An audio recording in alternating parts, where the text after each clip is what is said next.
but it is not intended for use as a continuous monitor. You have to pick it up and physically look at it. There is no alarm. In the video I showed you, you saw the waveform of the pulse oximeter, and you saw that 97. And you could see that from anywhere in the room. That wasn't available with this device. What you didn't hear, because there's no sound on the video, is that pulse oximeters make a tone. And when everything is good, there's a high-pitched beep. And then, when the oxygen starts to drop, the pitch goes doot, doot, doot, doot, doot. And the anesthesiologist and other healthcare providers are acutely tuned into that tone. And they know immediately, when it starts to drop just from listening. But that was not on this device.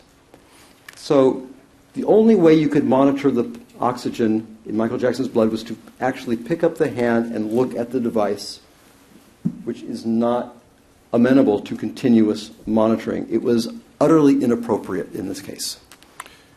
And you did refer to the pulse oximeter that's shown in the video, and it was notable that although it was clamped onto the finger in a similar fashion, there was actually wire going from the pulse oximeter to the machinery. Is that accurate? That is correct. And does that allow the results then to be displayed on the large screen and have accompanying audible alarms and tones? That's correct. That enables all of that. I should point out, it also enables, there was a line that was going up and down. That line was actually the blood pulsating in his finger. That was what's making that line. You even get a sense of how strong the blood is pulsating in the finger from the pulse oximeter reading. None of that is available in the non-in Onyx 9500, nor was it designed to provide that information. It was designed for a different purpose.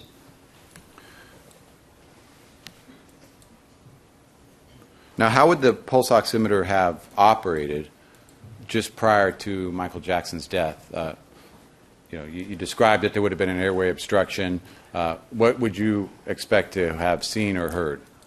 Are you referring to the non-in Onyx 9500, or do you want to talk about a proper monitor? A proper monitor. In a proper monitor, Michael Jackson, with good lungs, breathing supplemental oxygen, would typically have an oxygen saturation of 100%.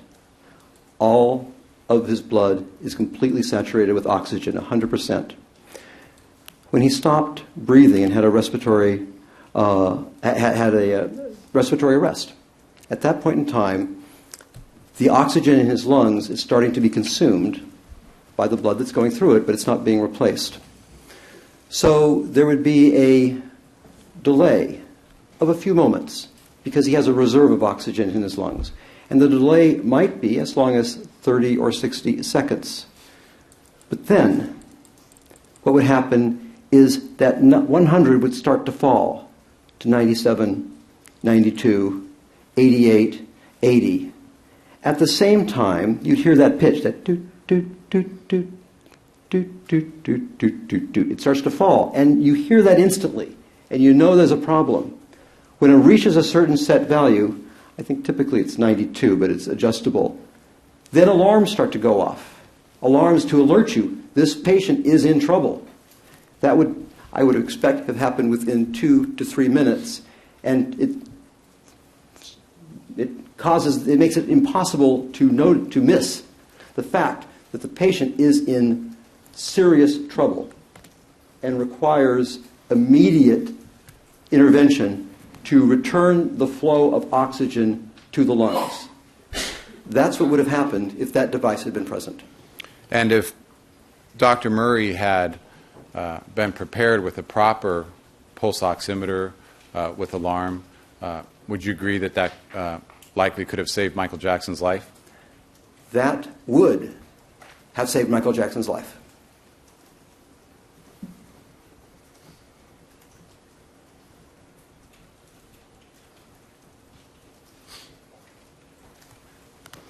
You next talk about the blood pressure cuff, and you find that to be independently an additional egregious violation. Can you please describe your findings and opinion in that regard? Yes. Propofol lowers the blood pressure. It lowers everybody's blood pressure. It's an expected effect of propofol, which is usually of no consequence to the patient. However, in the operating room, when we see this, we treat this with additional saline solution, or we may choose to treat this with drug, or we may choose to treat this by giving less propofol, turning down the rate of the infusion. In the case of Michael Jackson, who was dehydrated, without monitoring the blood pressure, there was no way of knowing if he was at risk of an exaggerated response. The reason a drop in blood pressure is associated with an exaggerated response is when the blood pressure drops, your body, which normally all the arms and limbs are being perfused, starts to close off the arms and limbs and just preferentially circulate blood to the vital organs, the gut, the heart, and the brain. With a loss in blood pressure, the drug becomes more potent because it winds up primarily going to the vital organs rather than throughout the body, because the body is responding to the drop in blood pressure by shutting down the flow in your arms and legs. So you have to watch the blood pressure. You have to watch it carefully. And the blood pressure is always monitored when these drugs are used. 100%. Not monitoring that, not knowing if Michael Jackson was having a drop in blood pressure, raises the possibility of an exaggerated response simply from the low blood pressure. And you're aware that a manual blood pressure cuff was found in a box, in a bag, in a cabinet, in another room? It's not useful there. And again, you find this to be an egregious violation? Absolutely.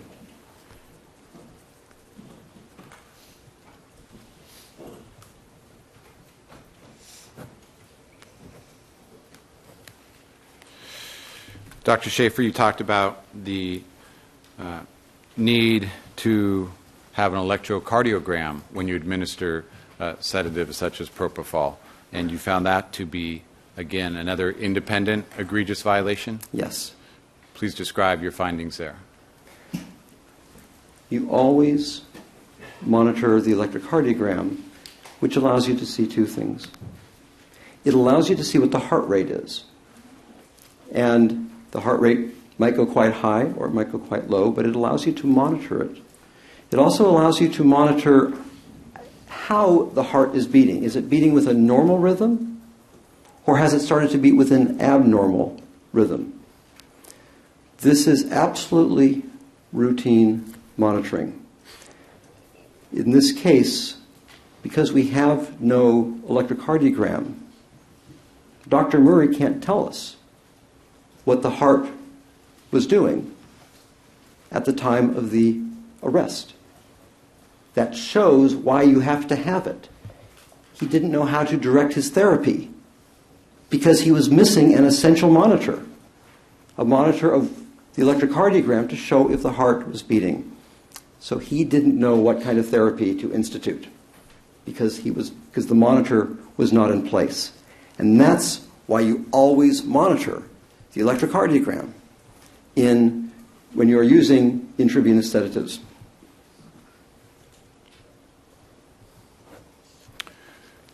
You also discuss capnography or capnometry, and you've described through the video what that measures. Was that a violation in the standard of care to not have capnography present? Absolutely. Can you describe that, please? Yes. And were you of the opinion initially that it was not a violation? Correct. Can you describe that, please? Sure. There are many settings in the hospital where sedatives are given without capnometry. In anesthesia, it's a standard.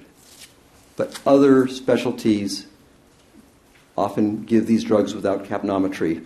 And I'll just say it's a point of discussion. But that's in a hospital where there's backup.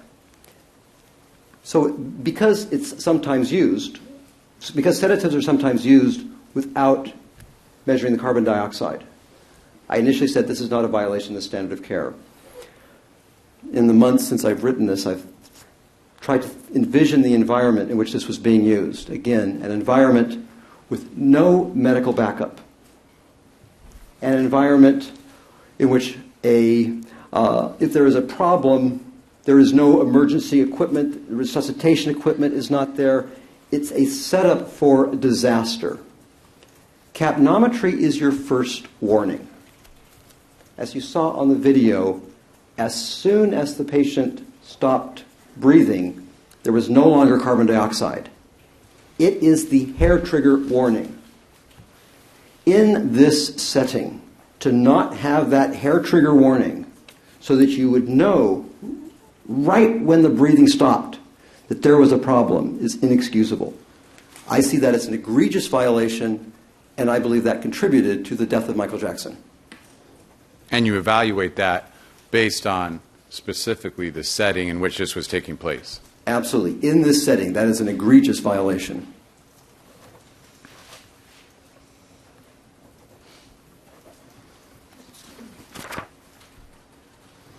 Dr. Shafer, you talked about the requirement for emergency drugs, and you found the failure to have such drugs to be a serious violation. Let me ask you first, what type of drugs are we talking about when you refer to emergency drugs? That would be similar to the drugs, it would be the same as the drugs that were shown in the video. Drugs to raise the blood pressure in the event that the blood pressure fell too low, or drugs that would be used to stabilize the heart rhythm in the event that the heart entered an unstable rhythm. Drugs that would be used to accelerate the heart if the heart should get too slow. These are the kind of emergency drugs that anesthesiologists have available, and I found that to be a serious violation. Now, you commented earlier that propofol results in a drop in blood pressure. Yes. So which drugs are you referring to that would work to boost that blood pressure or increase the blood pressure? By name? Please. Yeah. The name of those drugs would be either phenylephrine, which is a drug that has a chemical resemblance to adrenaline, not quite the same, but there's a similar resemblance, or another drug called ephedrine. Both of these drugs essentially increase the amount of adrenaline or have an adrenaline-like effect, and of course adrenaline raises your blood pressure. So they act through that mechanism, and those were the drugs that he would have available to raise the blood pressure. Are there certain drugs that are used to help facilitate putting in place an endotracheal tube? Yes. What is that? If the person needs to have a breathing tube placed in their windpipe, it is very difficult to do that if a person has their full muscle strength. Because to do that, you wind up fighting the jaw muscle, the masseter muscle, which is very, very strong. So anesthesiologists, or frankly, pretty much throughout medicine, everybody who tries to intubate patients and intubates patients gives a muscle relaxant. A muscle relaxant is a drug that paralyzes your muscles, so you have no muscle strength at all. When you have no muscle strength at all, you can then open the mouth fully in order to position the endotracheal tube through the mouth into the windpipe. In the case of anesthesia, we always have succinylcholine available for patients, except in very rare cases where patients actually have abnormal responses to succinylcholine. It's always available so that we can paralyze the patient, open the mouth, and get the breathing tube in place. Now, why wasn't this failure to have emergency drugs an egregious violation in your mind? I don't think that having the emergency drugs contributed to the death of Michael Jackson, because one should not get to the point that these are required.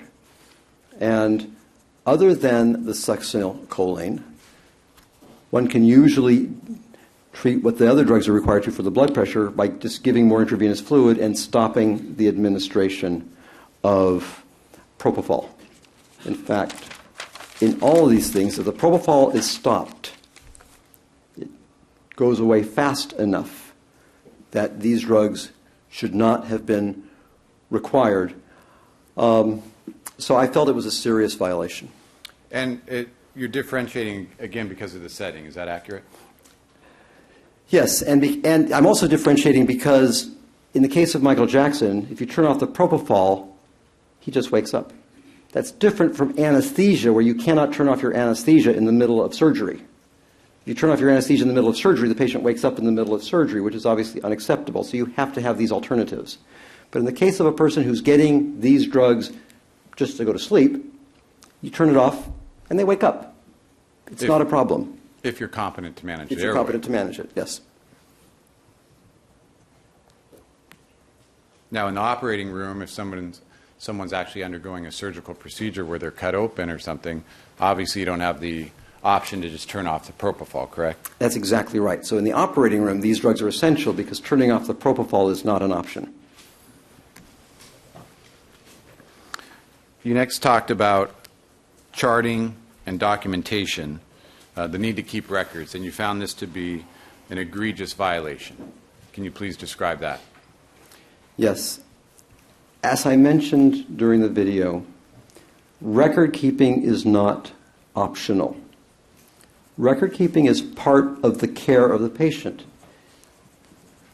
I can tell you that in virtually every case that I do, during the case I refer back to my record.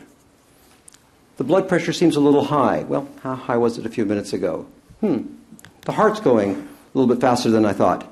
What was happening 10 minutes ago? Is it going up? Did it go down and did it go up? What is the trend? I need to give some more drug for pain. When did I last give it? So I can figure out when the next dose is necessary. It's absolutely part of providing competent care to keep a record of what you're doing. Additionally, you sometimes learn things after the fact. Patient might wake up with some sort of unusual reaction. What caused it? You need to go back to the record and see what you did to know why this patient had an unusual reaction. So even after the case, the medical record is fundamental to the delivery of healthcare and to the delivery of any type of sedation.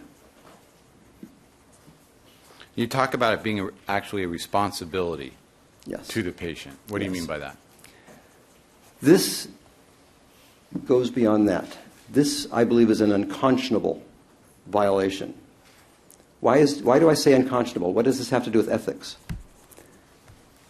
If Michael Jackson had a bad experience, I don't know what, but a day later he says, I had a bad experience, Dr. Murray, what did you do to me?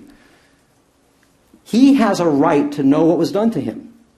He has a right to see what the doctor did to him the night before. And with no medical record, he is being denied his right to know what happened to him. On the other hand, if Michael Jackson should not survive, the family has a right to know what happened to him. And with no medical record, the family has been denied that right. May I give an example? Please. Think about how you would feel if... Well, phrase it in a different way as opposed to speaking directly. I'm sorry, my apologies.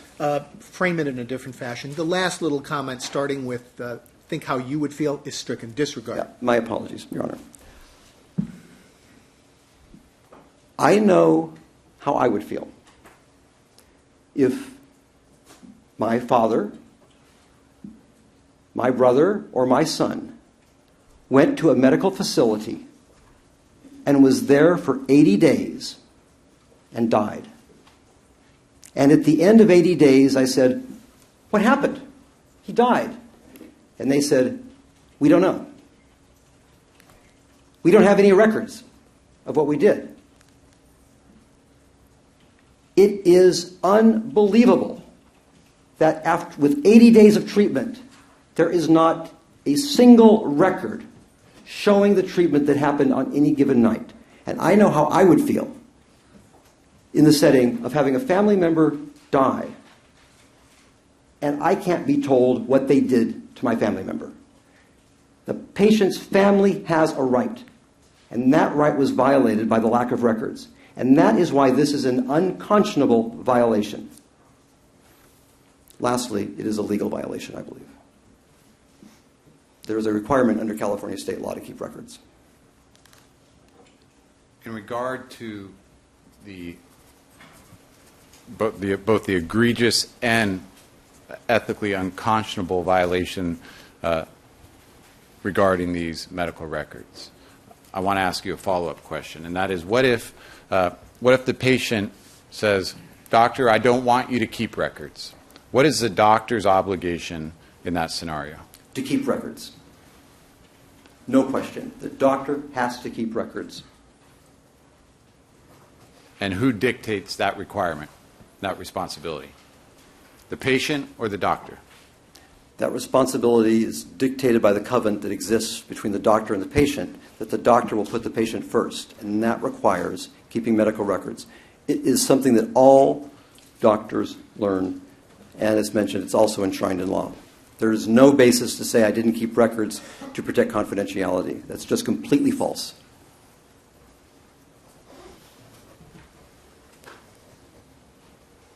Now, you've mentioned the need for medical records in regard to the patient, this case being Michael Jackson, Michael Jackson's family having the right to learn that information.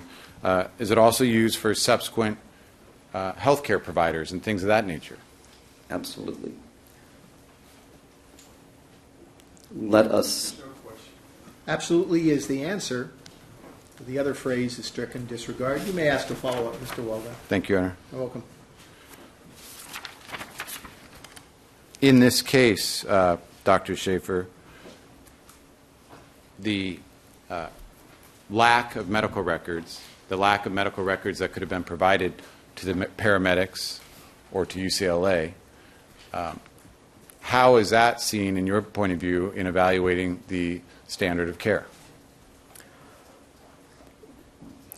In his testimony, Dr. Murray raises the possibility that Michael... excuse me. You mean in his statement? In his interview. All right, thank you. The first part is stricken. Start over, please. Thank you, sorry.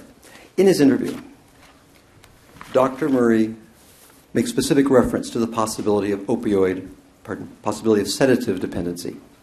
Maybe Michael Jackson is becoming dependent on propofol. A responsible thing to do might be to refer Michael Jackson to another doctor. Part of that referral includes making Michael Jackson's medical records available. But there are no medical records. So that care is impaired.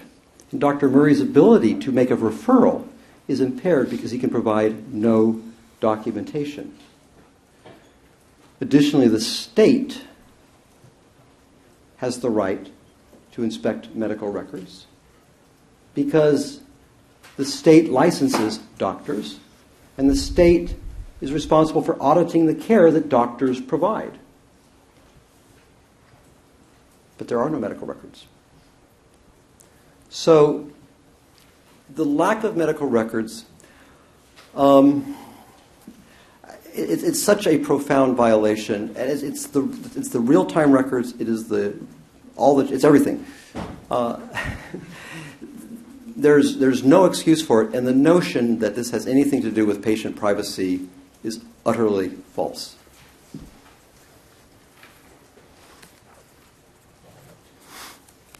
Now, I want to take you then to your opinion regarding Conrad Murray's obligation or responsibility to review and obtain information from other healthcare providers.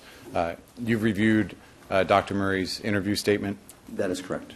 Where he acknowledges being aware of other doctors that may be treating Michael Jackson? That is correct. What is a doctor's obligation or responsibility in order to competently treat a patient as it relates to obtaining prior information? Doctors have a responsibility to know everything about their patient and to follow up on this information as it might affect the care of the patient.